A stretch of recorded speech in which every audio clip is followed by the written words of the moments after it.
Welcome to the Smart Driving Cars podcast. This edition is sponsored by the Smart Transportation and Technology ETF, symbol MOTO. For more information, head to motoetf.com. I'm Fred Fishkin, along with the Faculty Chair of Autonomous Vehicle Engineering at Princeton University, Alan Kornhauser. Hi again, Alan. Hi, everybody. Hi, Fred. Well, from the latest Smart Driving Car newsletter, Alan, Euro NCAP has launched a grading for assisted driving systems. They've developed a dedicated test and assessment protocol and this grading system. Yeah, and I think that's very good. At least they're out there testing whether or not the systems work or don't work, and what extent that they work in assisting driving and collision avoidance and those kinds of things, which is really great. And they put together a grading system. I think the only question one needs to raise is that one looks at the bottom line that they come up with and give a number of stars, or whether they're very good, or whatever. It means that they've taken their various components of how they rate these systems, put them together, and ranked order them according to their scale of very good, and so on. But I think everybody should take a look at the individual ratings that they have for the individual components and decide which one of those components are really important. From my looking at them, I would think that the most important thing is, do they work in what they're supposed to do? I mean, what's the collision avoidance capability? Does that actually work? What is the rating for that one? At least to me, that's most important. Whether or not they've done a good job in educating me or promoting it or telling me about it and so on and so forth, okay, that's important too, but certainly not as important as whether or not the darn system works. If the system doesn't work, what good is it that they've educated me that, and probably hasn't educated me that it doesn't work, but educated me on the system. So yes, part of the creation of these assistance technologies is their dissemination of the information to the individuals so that they can understand that, and in some sense the selling of those things. But that has to be in there. It's important, but it's not as important as whether or not the systems work, because they don't all work very well, or at least their rankings and their gradings of whether or not they work is different among the different vehicles that they've tested. So anyway, as with most things, one has to look at the details and see how the details and what the details mean to the individual, and then determine as to whether or not they want to go out there and purchase these vehicles or not purchase these vehicles. I think one thing's sort of, to me, very disappointing about these systems is that the industry doesn't seem to be out there trying to sell it. The OEMs, the car dealerships, and so on don't seem to be out there really promoting them and getting people to buy them. I think I've written that I was looking for a 2 or 3 or 4 year old station wagon, and that would have the adaptive cruise control, the lane keeping, a good collision avoidance system in it. And I can't find one on the market that even has this. So these things have been options in these vehicles for a number of years now.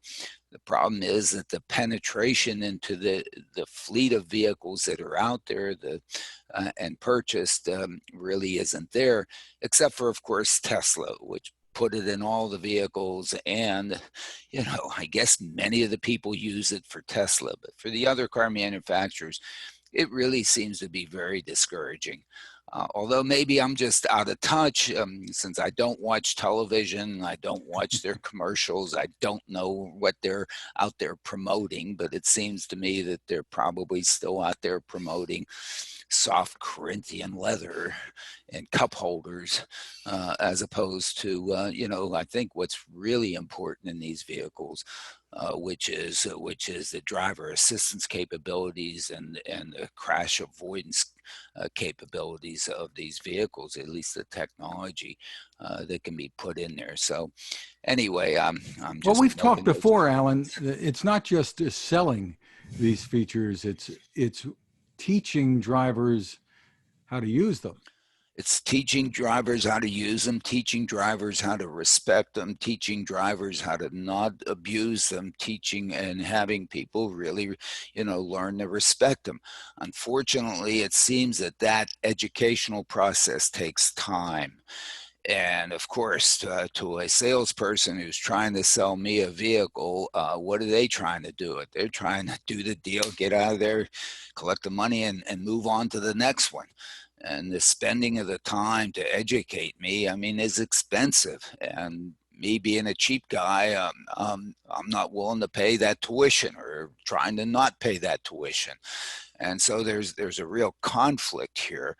And so it needs a great deal of education. I guess the other comment that I sort of make, I drive, I don't drive that much, but I have never seen even one of these variable message signs, let alone just a sign that says use your adaptive cruise control if you have it, or use your cruise control because, in fact, if you stay at a constant speed, we'll save energy and everything else. There's none of that that's going on along the roadside as we're driving down. I mean, they'll tell me about whether or not I need to quarantine myself if I come from out of state these days and things like that. But in terms of what safety features and driving assistant features I may have in my car that I should be using and should be appreciating, and no suggestions about that. No suggestions about set your cruise control so you don't all of a sudden go so fast that you're a hazard on the road. I mean, any of these things. So maybe I'm asking too much, but it's just kind of interesting that certainly the technology exists. Some of the systems are really good, do really work. Why they aren't in all the cars, and why they aren't essentially, just part of what you buy along with the cup holders and the Corinthian leather, um, don't know.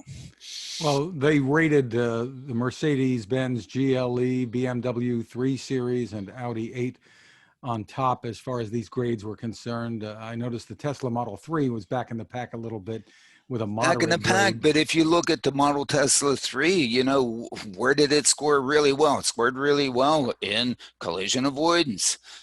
Okay, that's what I want, And why do they and rate it moderate? well, because of course, they Elon's out there, who knows what, and there isn't a camera system in there making sure that you're not abusing the system and misusing the system. And maybe they don't, the print that they have in their manual that says, hey, you have to sit there and pay attention while you're driving, is in 6-point type as opposed to 15-point type. I don't know, but they didn't rate well in terms of having informing the customer. For shame. They should. I mean, anybody who has a Tesla must realize that you've got to pay attention. Right. And in fact, Tesla seems to still have a problem with the stationary objects in the lane ahead, in which they disregard them. And gets themselves in Joshua Brown situations in which people die. And so, yes, the systems they seem to work pretty well in a lot of places, but you have to pay attention. Okay, none of them are out there such that you can hop in the back seat. Okay, and there shouldn't even be any suggestions that you can. There's some things that are out there in the last couple of days about now that Teslas allow you to basically take you through green lights at traffic intersections. Hold your breath and pay attention because I don't know, at least just to protect yourself. Certainly don't go hop in the back seat when you're going down Route 1 with the traffic lights. The lights don't always mean that traffic coming the other way is going to stop for the red light either. So, right? Right, and things like that, and it sees those things. It could take care of them as long as the thing is moving in front of you. It probably does a really fantastic job. The problem is with stationary objects ahead. Why? Because when you're going down the road, I don't know, every 10 miles you pass under how many overpasses, how many overhead signs, how much tree canopy that's overhead. And the systems, as they go down there, they see each one of those things as stationary objects in the lane ahead. We've talked to LiDAR companies in the past who tout that their systems might be able to solve this problem. Any inkling that we're closer to it? Well, there's some inkling, got some inkling from a radar system that, in fact, they now have a system that, in fact, can really measure the height of an object overhead over the road that is stationary. In other words, basically be able to tell, how much headroom you have. And is accurate at that. There's and know if there's a semi across the road in front of you. Yeah, I mean, they haven't focused on that. You see any of the things out there with LiDAR, they never show you the LiDAR image as it's coming and approaching an overhead object. And see what the hole is, because in fact that's a very difficult computation to make. Okay, and so the issue is do you have enough headroom? And that's what's important. I mean, the focus of the systems in the beginning in their development was, is there anything in the lane ahead? Okay, it's stationary. All right, and unfortunately, the things with a false alarm rate with respect to the overhead objects that you could actually pass under it was so large that these things would all of a sudden apply the brakes as you're approaching an overhead a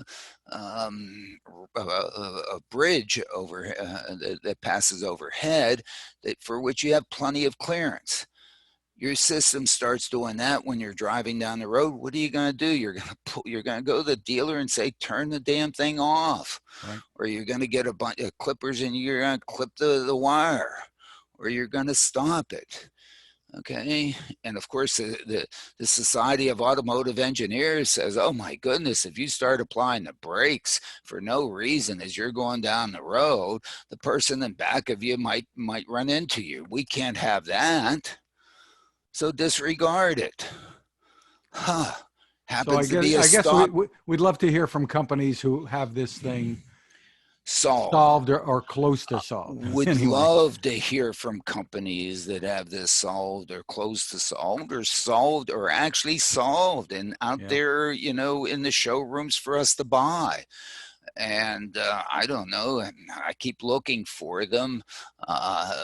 Brian Cattle claims he has it. Okay, Brian, maybe we'll have you on the show and we'll let you show it as soon as you're willing to go public with it. I guess I should, this isn't a broad public announcement, but Brian thinks he has it.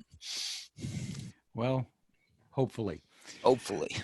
A judge in London has restored Uber's transportation license, where regulators had threatened to ban Uber vehicles over safety concerns. And I guess it's good news for Uber.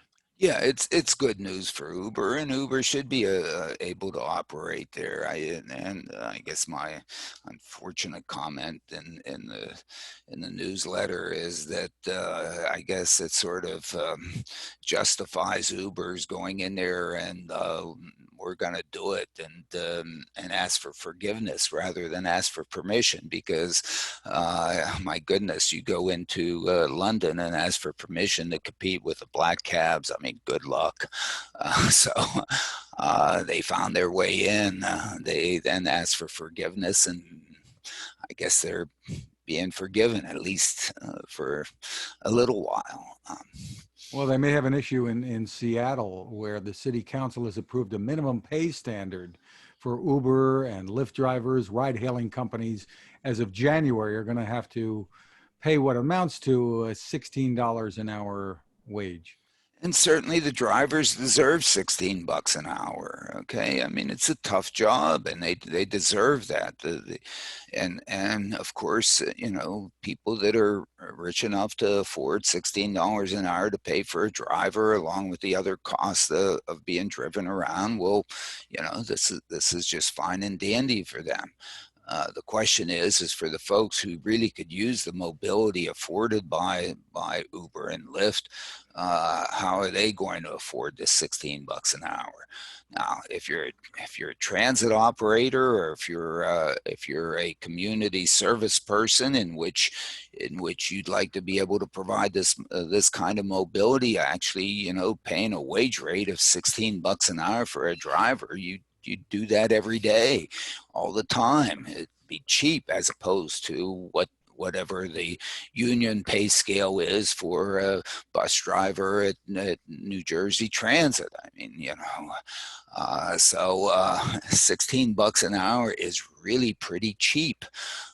But is it sustainable? Is it can you scale this, or is it just for those folks that are resourceful enough to be able to put themselves out there at 16 bucks an hour? And is there health insurance? Is there vacation pay? Is there all the other things? Is it an 8-hour shift?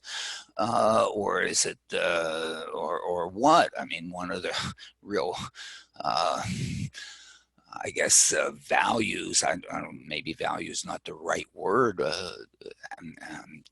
Capabilities of having a Uber or Lyft driver that's a gig worker is that they don't necessarily want to work for a continuous 8 hours. It's not their lifestyle. They don't mind working just here and then just there, working the peak here, working the peak there, and doing other things during the day in that off-peak period. But is that scalable? And on the other hand, I mean, does the service become less affordable for many people who really need it to be affordable? So it's a double-edged sword here. I mean, the people need 16 bucks an hour. Right. They need 16. It's unaffordable, but if you're subsidizing that mobility when it only costs you 16 bucks an hour is really dirt cheap, because what's it costing you if you have to have a union worker? New Jersey Transit ends up paying its drivers a heck of a lot more than 16 bucks an hour when it's all said and done. Plus, they work 8-hour shifts or whatever. So, they don't just work in the morning peak and the evening peak when you need them. You have to have them doing who knows what for the other period of time. So this all adds to the labor charge, for a ride. So it's not just, hey, when you're driving, it's 16 bucks an hour. It's, you got to do the wait time. You got to do the hangover time. You got to have the break time. You got to have to put all that in there, which is, I guess, why I continue to end up being at the driverless mobility as the way to really scale affordable mobility. Because, once you've invested in the hardware and the software, the variable cost of that is close to zero. And it doesn't care whether it's working in just the morning peak or just the evening peak and sitting around the rest of the day. In fact, that's where the affordability comes into play. And since this is, I argued, the technology, both the software and the hardware, sort of behaves like Moore's law, as you scale, costs go to zero. So, so all of a sudden, you have mobility that's provided as to, whatever the depreciation cost is of the vehicle itself, and the cost of the energy to move it. And if you do it with electricity and so on, there's a problem with scaling and how much electric production Yeah, we we're going to get into we're that going to in get a to couple that minutes here. in Yeah. just a minute. There's some work that we have to do there. But all of a sudden, you can really talk about affordable mobility. And if you then can share a ride, because if you give the ride to two people instead of one, the costs don't change for the trip, but the cost for the individuals gets cut in half. And the energy cost for the individual gets cut in half. And the pollution cost to the individual gets cut in half. I mean, these are big numbers. So that's, again, it continues to be the fundamental motivation that I look at for driverless mobility. We'll be back with more, but first we want to remind you about our sponsor, the Smart ETF's Smart Transportation and Technology ETF, symbol MOTO. To get more info, head to motoetf.com. And when you're there, check out the white paper. It's titled The Smart Transportation Revolution. Look for it under the Insights and News tab. Great information there to help you make informed decisions about investing. ETFs, as you may know, can be a smart way to spread risk with investments and focus on a particular category. The site, once again, is motoetf.com. Alan, Amazon this past week released comprehensive data on the spread of the coronavirus among its employees. They said 1.44% of its workers contracted the virus this year. Sounds like a big number, more than 19,000 employees, but the rate is lower than the general population rate. Yeah, it is. And I think that it's pointed out in there. I've forgotten what the number is. If they really went with the general population rate in each place where they have their facilities and would then, multiply that out, I think it came to like 30,000 would have gotten it instead of 19. So I think, it seems as if Amazon has really worked hard to keep operating so that we could have things continue to be delivered to our houses so that we could stay safer by not having to go to stores to go get things and it being brought to us. So in some sense, the value of Amazon in this past 6 months is not just a convenience, it's really a safety feature. It's been safer for all of us that we haven't had to go out there. So, they deserve some kudos. And it's not just because, Jeff was class of, I guess, 86 at Princeton or whatever, but it's really it's really marvelous in the sense that we've had the opportunity to have Amazon, so that as we've had to stay home and as we've had to stay out of crowded situations, we could still somehow get through this pandemic, and they've done it. Yes, those workers have had to go in there; they've had to be close, but if one looks at the numbers. It's a shame that that even one person got sick, but they've done a reasonably, they deserve some kudos for doing a reasonably good job. Plus, they as they say, they've spent $4 billion, basically their profits over the last quarter, addressing the pandemic while continuing to serve every one of us. So kudos to them, at least from I my think they've point of built view. their own lab, according to the They build CNBC their own report. labs and they're testing and so on and so forth. And I guess they've done what they could. They've gone out there. They haven't closed down. They haven't sent everybody home and said, fend for yourself, which in some sense, when one looks at what we've done at the university level and said, hey, you go home, take care of we'll send you some Zoom videos and learn through the Zoom videos, as opposed to, all the work that we did on campus to educate the students. Anyway, Well, whatever. they've played a big role in helping all of us through this by staying in business and people being able to go online and order what they want. And if you go into a Whole Foods these days, it seems like there are more people who are going around fulfilling orders, buying to fulfill these online orders than there are regular shoppers almost. It's Yeah, and unbelievable. so you know that, and I guess I've also praised the whole logistics system for continuing to put things on shelves that could be acquired and brought home. So with uh, what I suspect is substantially reduced infection rates than we would have had if we would have had to go out and get all this stuff ourselves and fend for ourselves.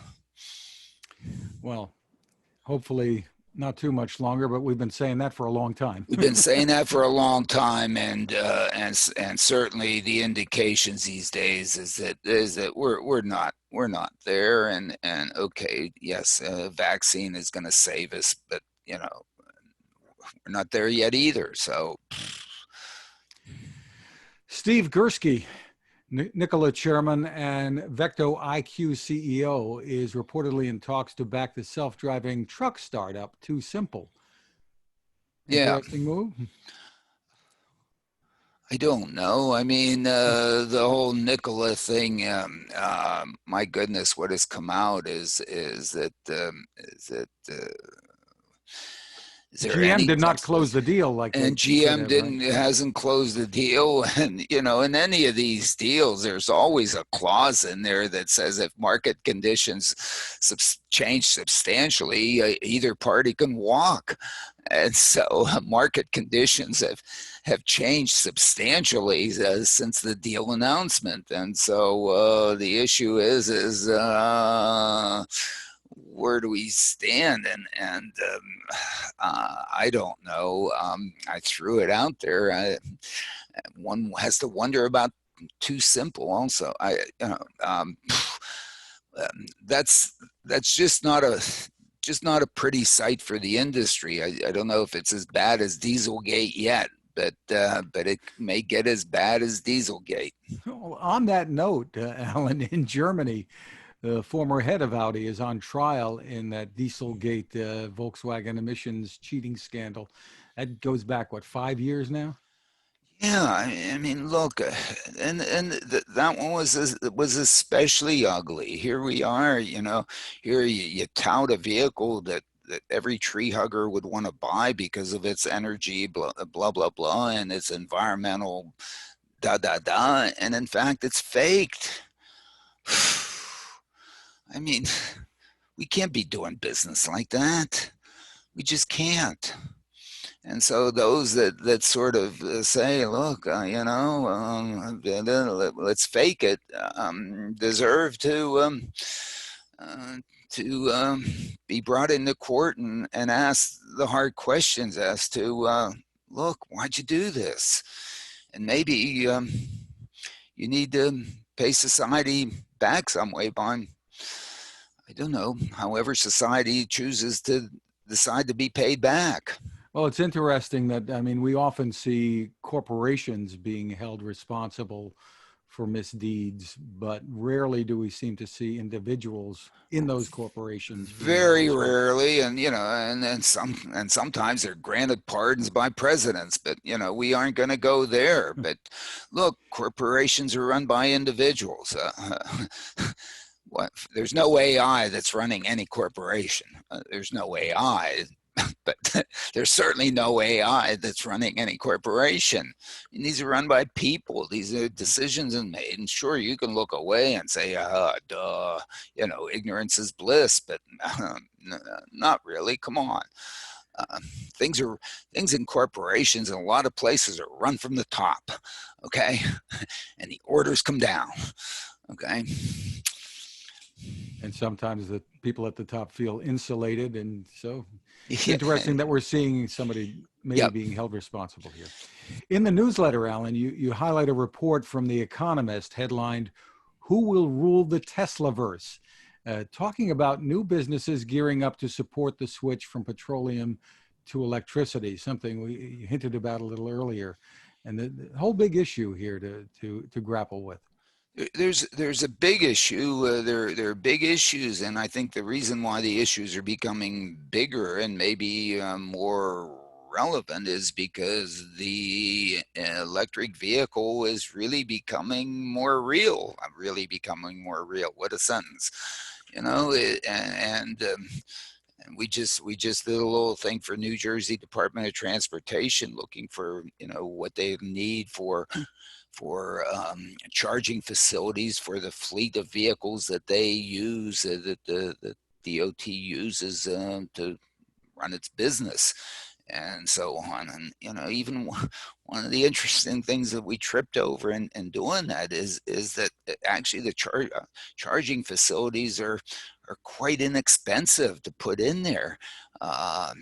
Kind of thought that maybe that's kind of an Achilles heel with the whole darn thing. You have to put all these expensive charging facilities, and actually no, we're coming up and saying that they're about 1/10 of what it costs you to put a gasoline or diesel fueling facility in place. When you consider all the environmental protection you have to put in there for burying tanks and that are going to contain gasoline or whatever, or diesel, compared to the transformers and the trenching and the wires and so on that to bring in to do chargers and distribution of chargers.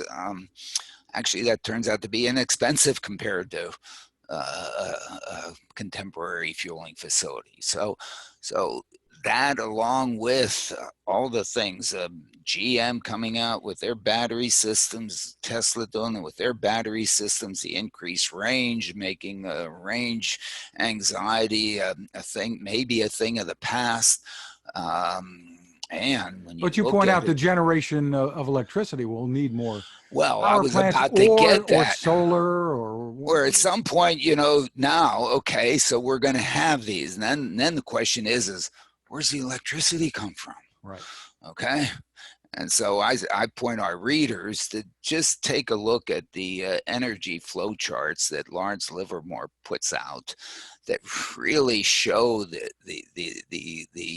and display clearly the production and consumption of electricity or of energy in the United States, or really any country. They have them for a number of other countries. And when one looks at that, one basically sees, rule of thumb, transportation is consuming something like 25% or so of the energy that's actually required to do things in our economy, to heat our homes, to light our buildings, to make the aluminum and all the other things that we do. You need about 25%, to move us around. And if you look at what's moving us around right now, it's basically all sourced out of petroleum. That's where it comes from. It moves it. Yes, there's some electricity being used on the New York City subway system and the Chicago subway and so on. Amtrak has the Long Island Railroad has some electrified lines. But that's a very, very small percentage of the energy that's coming from electricity to move us around and move our things around. It's petroleum. And so I believe Biden has proposed something like 500,000 charging stations as part of his platform and running. Sure, you can do the charging stations, but right. where does the electricity come from? Right. So if you look at our current electric generation capabilities, what you see is the electricity that's produced right now would have to basically triple to be able to have enough electricity to move us and our goods around. Now, we aren't going to move it all. Okay, there's still going to be some that's going to be, in petroleum-based internal combustion engines. But if we're really successful, if we get half of it or something like that, it means it's got to double. And Okay, then all so that gas tax revenue disappears too. well, then the gas tax revenue disappears, but we're going to have to find a way to generate that money to be able to fix the roads. But let's forget about that. Question is how do you double the electric producing Right. capability of the United States when you look at where does the electricity come from now? A major portion of it still comes from coal. Okay. Others of it, smaller portion, comes from hydro.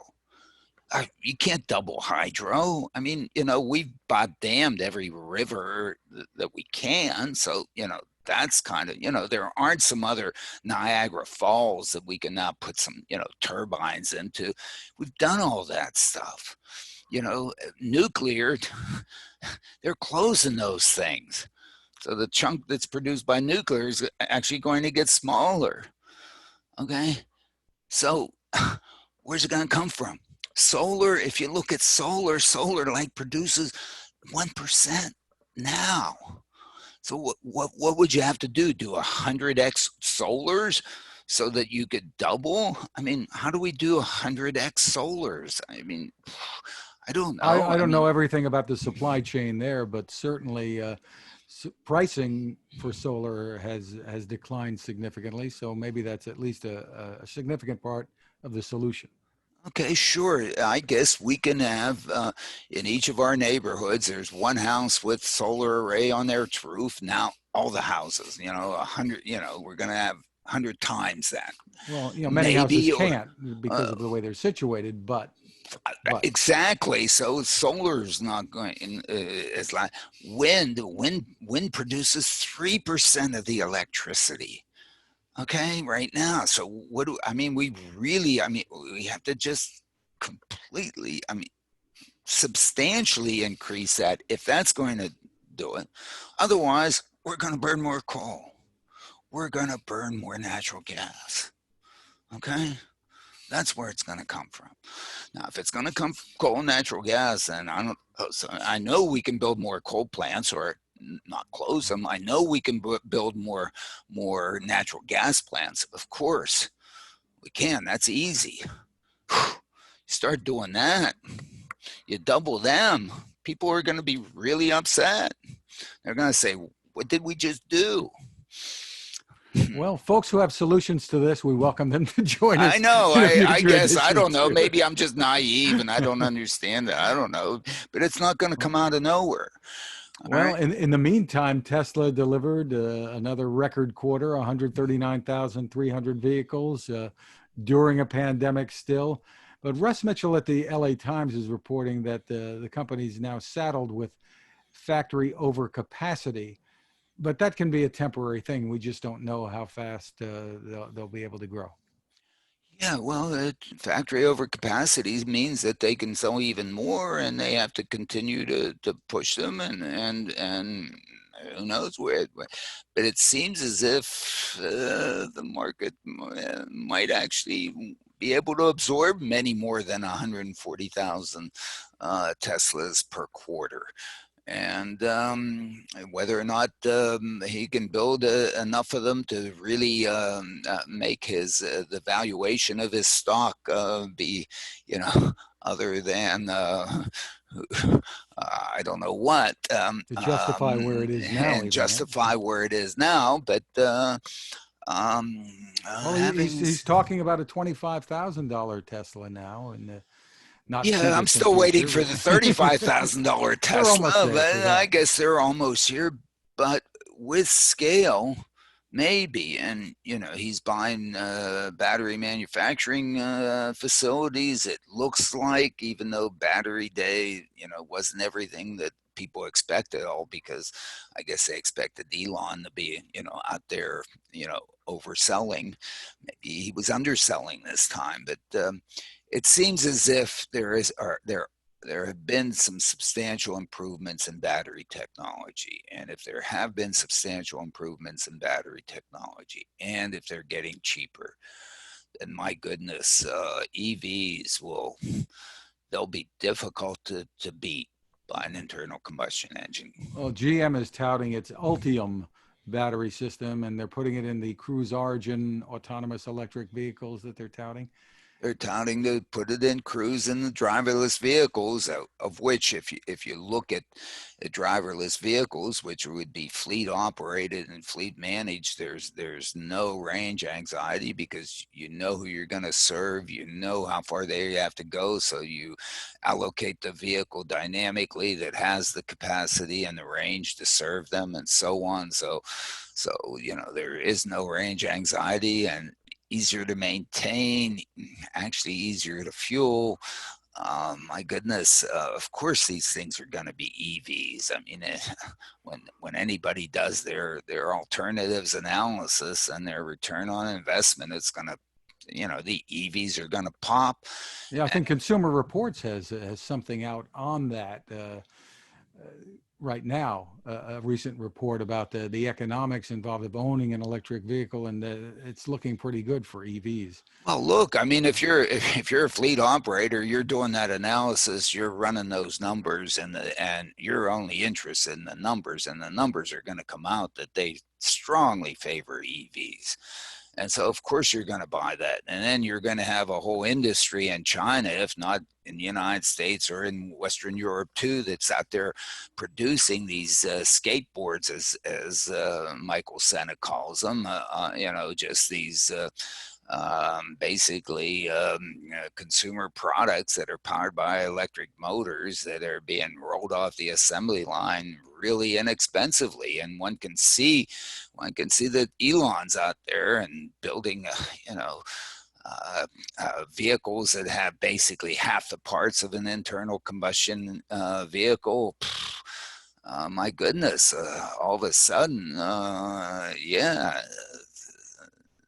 there's no transmission. There are no pistons going up and down with rings and oil and springs and rocker pant, and all that stuff.